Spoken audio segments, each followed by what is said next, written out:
Forget it, Ming. Dale's with me. Before capes, before cinematic universes, before the words superhero movie meant billion-dollar franchises, there was a film filled with winged warriors, alien tyrants, outrageous costumes, and one of the most memorable soundtracks ever blasted through speakers. That film was Flash Gordon. But this wasn't just another space adventure. Flash Gordon was gloriously chaotic. It defied expectations, ignored structure, broke the rules, and somehow, against all odds, became a legend.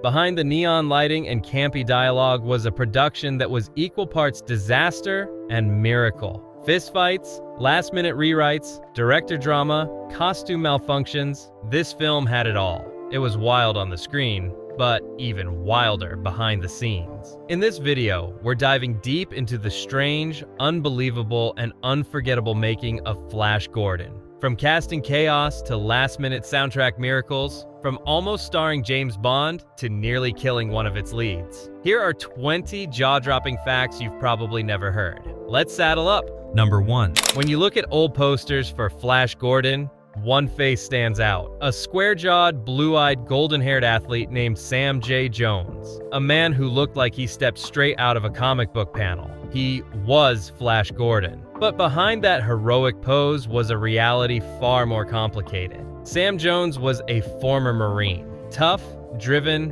charismatic. He had made a name for himself on television, and his rugged all-American look made him the perfect frontman for a space fantasy epic. When producer Dino de Laurentiis saw him on the dating show The Dating Game, he knew immediately. This was the guy. So Jones got the part. He was going to lead a science fiction blockbuster. But soon, the dream started falling apart. From the start, tensions were high on set. Jones didn't speak Italian. Dino didn't speak much English. Every creative decision turned into a game of telephone, and the two quickly began butting heads. The long, grueling shoot didn't help. Costumes were hot and heavy. Schedules were brutal. Jones grew frustrated, and so did the producer. Then came the breaking point. During a holiday break, Jones reportedly got into an offset altercation that landed him in the hospital. When filming resumed, he returned, but something had changed. The energy was off. The relationship with the producer had collapsed. After finishing his on-screen scenes, Jones made a quiet, devastating decision. He walked away from the movie. He skipped the crucial post-production sessions known as ADR, where actors re-record their dialogue for clarity and emotion. He refused to do press. He essentially ghosted the film. This forced the studio to make a bizarre move. They dubbed over his voice. Yes, what audiences heard in the film wasn't even Sam's voice. Nearly every line Flash delivers in the final movie, spoken by a completely different actor. Sam J. Jones was the face of Flash Gordon, but not the voice. He was the star of the movie, but was no longer part of the story. It's one of the strangest vanishing acts in film history. Number 2. Let's talk about the man at the helm. Mike Hodges wasn't the first choice to direct Flash Gordon. In fact, he wasn't even the second. He joined the project late, very late, stepping into a chaotic whirlwind just before cameras started rolling. The production was already a storm. Sets were being built, cast members were locked in, but no one had a clear idea of what kind of film this was supposed to be. Should it be serious, funny, romantic, satirical, camp? Hodges had a vision. Lean into the absurdity. Make it a deliberate satire. Embrace the bright colors, over-the-top performances, and theatrical style. He wanted it to feel like a live-action comic strip, and for a while, he pulled it off. But then, the clashes began. Producer Dino de Laurentiis wanted something else. He didn't want subtle satire. He wanted the blockbuster. Louder, faster, grander. Soon, Hodges found himself pushed out of key decisions. Scenes were rewritten without him. Edits were made without consulting him. By the time the film entered post-production, Hodges wasn't even invited to the editing room. He was never officially fired, but his control slipped away, quietly, behind the scenes. Years later, Hodges would reflect on the experience with a strange mix of nostalgia and detachment. Yes, his name was still on the film, but the final version, it wasn't quite the film he had imagined. A beautiful mess. Half his, half someone else's. Number 3. Imagine a world where George Lucas didn't make Star Wars. Because believe it or not, he didn't want to. At first, Lucas wanted Flash Gordon. He loved the comic, the worlds, the battles, the villains. He saw in it everything he wanted to bring to life on screen. So he approached the rights holders. He made a passionate pitch, and they said no. Rejected, Lucas walked away and started building something new. That something became Star Wars. Rebels, empires, laser swords, droids. It all evolved from the space adventure he couldn't make. Flash Gordon didn't just inspire Star Wars. It created it by being unavailable. Ironically, when the Flash Gordon movie finally came out in 1980, after Star Wars had already changed cinema, audiences were confused. It wasn't as polished or serious or mythic. It was weird. But that weirdness would be its secret weapon. Number 4. Have you ever tried acting out a scene where you don't know what your character wants, who you're talking to, or what just happened before? Welcome to the Flash Gordon set. In the early days of filming, everything was organized. Lines were rehearsed, blocking was planned, but that discipline quickly disappeared. The deeper into production they went, the more chaotic it became. Scenes were rewritten constantly. Pages were delivered just minutes before the cameras rolled. Dialogue changed mid-shot. Some actors didn't even know what their character's motivation was. Eventually, the cast gave up trying to understand it. They just went with it. They improvised lines, reacted in real time, made choices in the moment, hoping it fit the scene. And somehow, that raw energy made its way into the movie. It feels unpredictable, messy, fast, and that's why it works. Instead of a polished sci-fi epic, Flash Gordon became something else. A space opera powered by pure chaos and lovable for it. Number 5.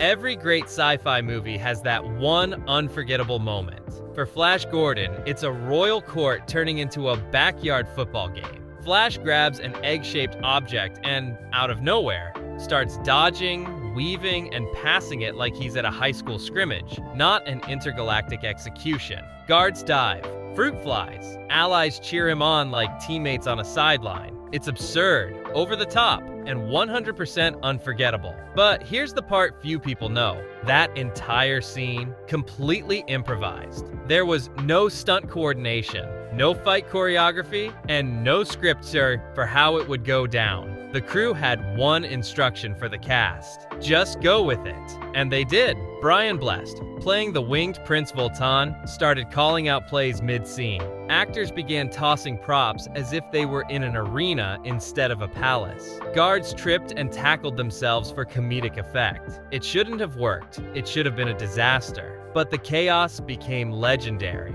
And today, it stands as one of the most talked about scenes in the entire film. Why? Because it captures the true energy of Flash Gordon. Spontaneous, campy, and completely unapologetic. Number 6.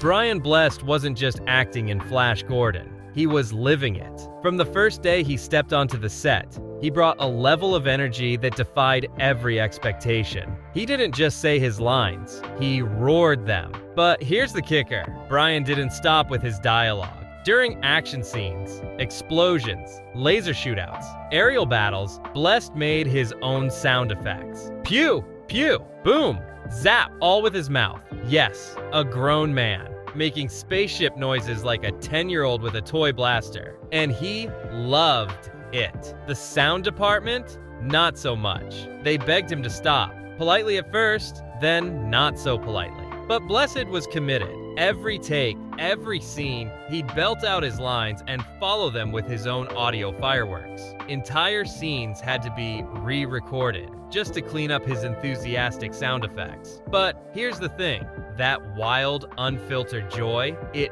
made the character of Voltan. It wasn't polished, it wasn't restrained, it was pure Flash Gordon energy, and fans loved him for it. Number 7.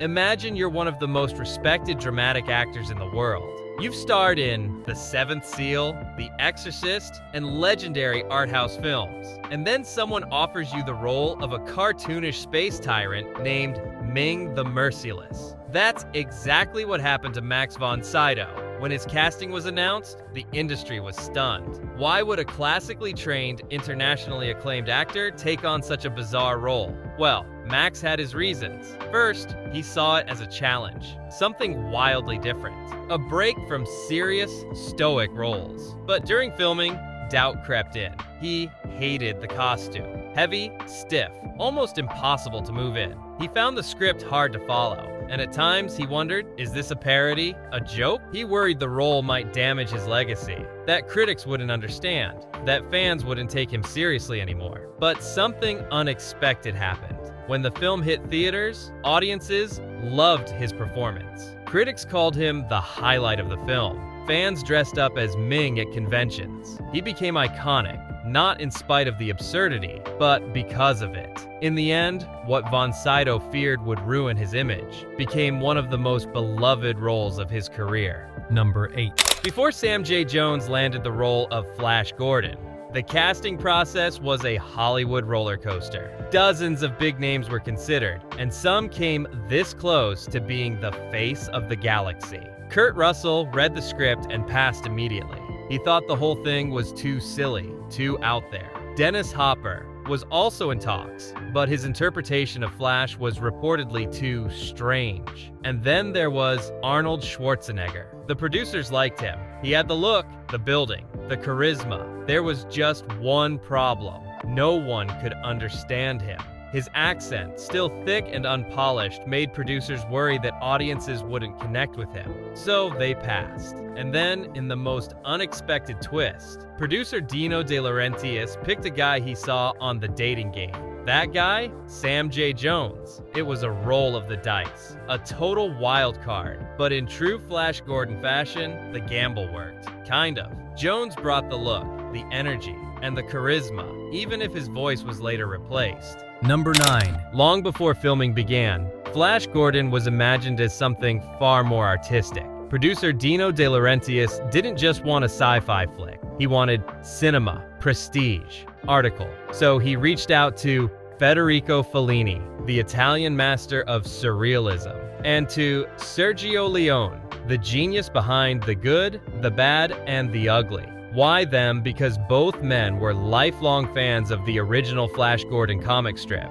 They had grown up reading it, dreaming of rocket ships and alien worlds. Fellini took early meetings and showed real interest. But the production schedule was fast, too fast for his methodical, dreamlike style. He walked. Leone read the script. He liked parts of it. But when he saw the direction the film was heading, fast, campy, over the top, he backed out. Both men knew Flash Gordon could be great, but not in the way Dino wanted to make it. They didn't reject the project because it wasn't worth it. They rejected it because they understood what it deserved to be. Still, imagine a Flash Gordon movie directed by Fellini. That's a parallel universe we'll never visit, but one worth dreaming about. Number 10.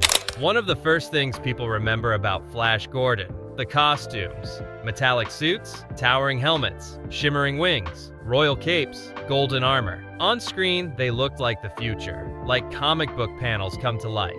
But up close, they were falling apart, literally. Armor cracked during action scenes, belts snapped mid-take, wings tore at the seams, zippers refused to stay shut, helmets wouldn't stay on straight, and through all of it, the cast had one rule: don't stop, just keep going. If a strap broke, improvise. If your pants fell down mid-line, adjust on camera. If a helmet blocked your vision, swing your head like it's part of the character. The crew used duct tape, pins, and sheer willpower to keep the costumes functioning. Most of what you see in the final film isn't polished movie magic. It's the result of fast thinking, quick edits, and actors refusing to break character. And in the end, it gave the movie a feeling of unpredictability, a kind of charming roughness that made it feel even more alive.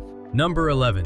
You've probably seen the winged warriors in Flash Gordon, soaring through the skies with massive mechanical wings strapped to their backs, roaring in battle and swinging giant weapons. And leading them, Prince Voltan, played by the one and only Brian Blessed. Now, Blessed wasn't the type to stand back and let stuntmen do the heavy lifting. When he signed on to play Voltan, he made one thing clear. If Voltan flies, I fly. And so, fly he did. The crew rigged him up with a wire harness system, suspended high above the studio set. The wings alone weighed close to 40 pounds. The armor? Heavy and stiff.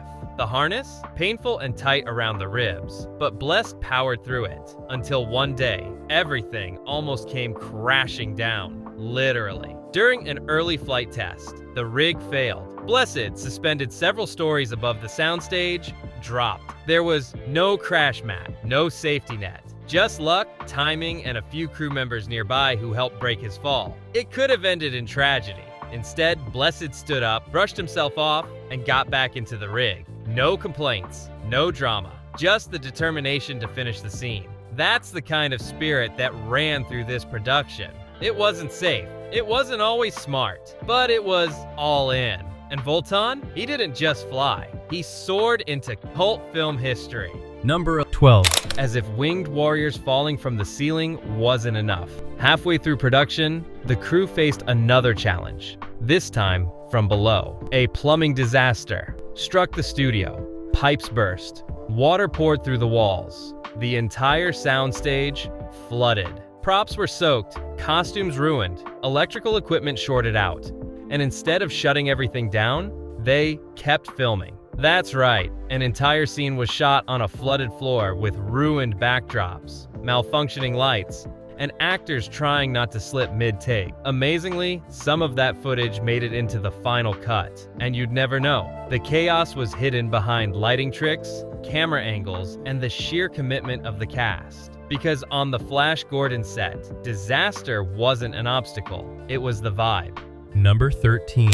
Every great hero needs a theme, and for Flash Gordon, that theme came from one of the greatest bands of all time, Queen. But did you know it almost didn't happen? Originally, producer Dino de Laurentiis wanted a big cinematic score. Someone suggested a band that had been experimenting with sci-fi themes, Pink Floyd. But when Dino was told about them, he shrugged. Pink who? He didn't know the band, didn't care, didn't see the vision. Then someone handed him a Queen album. He listened to the first 10 seconds and said, "Get me the Queens." And just like that, Flash Gordon's musical identity changed forever. But here's the twist. Queen had almost no time to work on the project. They were in the middle of a massive tour. Their schedule was packed, but they took it on anyway, because they loved the boldness of the film. So they wrote the score in hotel rooms. They recorded in between shows, using portable gear and quick studio sessions. What could have been a rushed,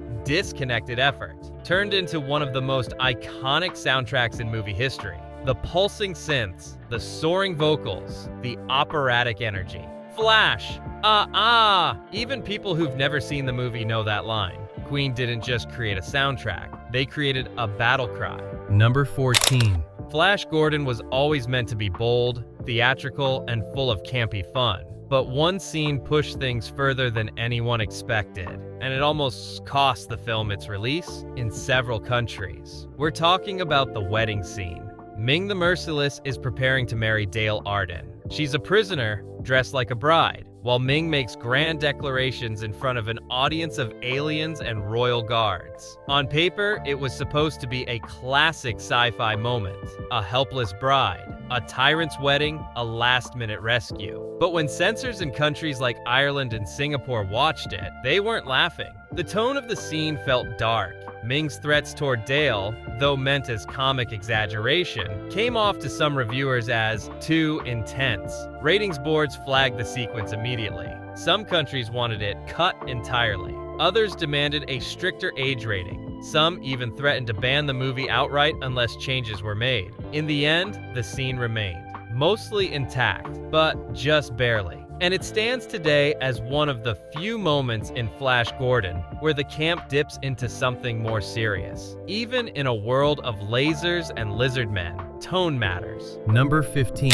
Flash Gordon is filled with strange symbols, circular patterns, ceremonial costumes, dimly lit rituals, chanting guards, and godlike emperors. In Western countries, all of this was taken as fun fantasy, a nod to the pulpy comic books that inspired the film. But in other parts of the world, it was misunderstood, deeply. In countries like Malaysia and Singapore, censorship boards reviewed the film and saw something different. To them, the visuals, especially the religious-like robes, chants, and Ming's commanding, all-powerful presence, resembled ritualistic imagery that looked too much like real-world mysticism. The concern wasn't about violence or language. It was about what the symbols might represent. Flash Gordon, in their eyes, was no longer just a sci-fi story. It was something potentially dangerous. The result? The film was banned in several regions. In others, it was heavily edited or given restrictive age ratings.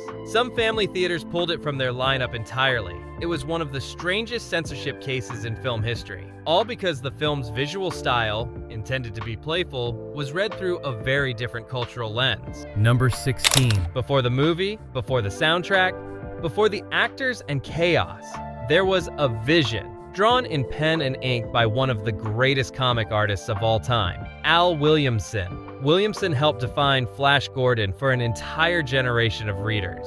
His artwork was detailed, elegant, heroic. He didn't draw cartoons, he drew mythology. When the film was announced, many fans, including Williamson, were excited. But when the final product hit the big screen, Williamson went to see it once. He didn't laugh, he didn't smile. He walked out of the theater and never spoke of it again. He felt the film had missed the soul of Flash Gordon. It was too exaggerated, too comedic, too far from the noble, mythic tone he had worked so hard to capture in his art. Quietly, without drama, he disowned the film. And to this day, for fans of the original comic strip, that separation still stings. Because not every legacy translates to the screen, and not every hero survives the journey intact. Number 17. Dino de Laurentiis was one of the most ambitious producers in Hollywood. But when it came to Flash Gordon, he didn't rely on strategy, focus groups, or market testing. He relied on one thing: his gut. Dino didn't speak fluent English. He didn't read every script page. He didn't fully understand the tone of the movie he was making. But he knew what he liked. He liked bright colors, bold characters, grand visuals. So every major decision, from casting to costumes to the music, was made from instinct. Sometimes that worked, sometimes it didn't, but the result was unlike anything else in cinema. Dino didn't make Flash Gordon for critics or for box office predictions. He made it because he wanted to see it on screen, and sometimes that's exactly the kind of chaos a cult classic needs. Number 18.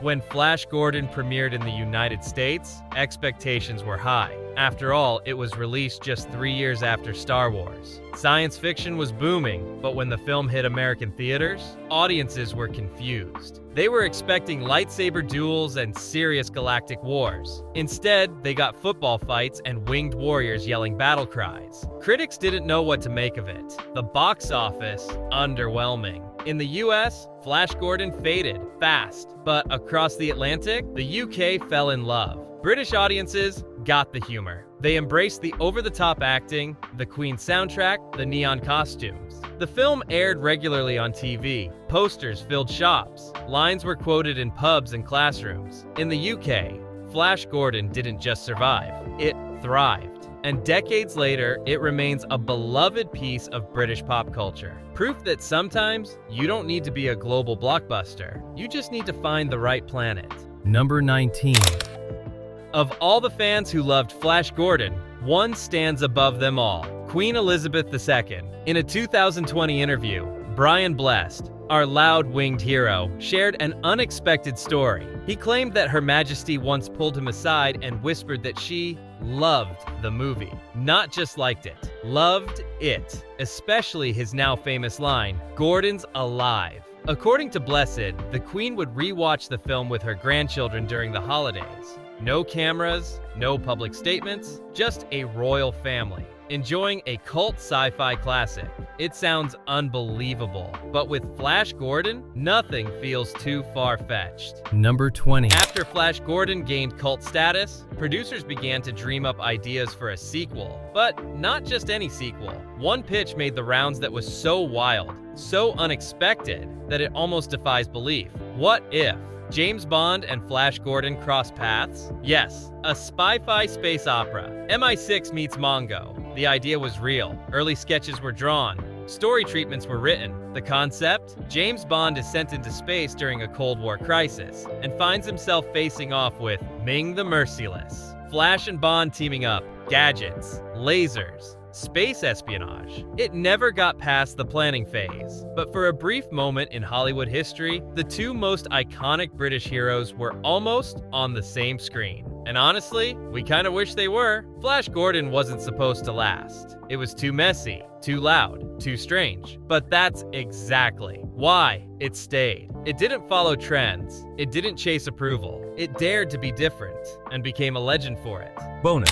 Just when you thought Flash Gordon couldn't get any weirder, any bolder, or any more unexpected, Hollywood had one more idea. A sequel, but not just any sequel. A sequel that would bring together two of the most iconic British characters in pop culture history, Flash Gordon and James Bond. Yes, seriously, this wasn't a parody. This wasn't a rumor. It was a real pitch, discussed behind closed doors in the early 1980s. Here was the idea. Somehow, through a strange twist in the cosmos, Flash Gordon would be drawn into a galactic-level conflict that threatened not just the planet Mongo, but Earth itself. Enter MI6. Bond would be dispatched to investigate, but instead of fast cars and casinos, he'd find spaceships, laser battles, and a returning villain, Ming the Merciless. It was being described in early memos as a cosmic Cold War. Spy gadgets in zero gravity,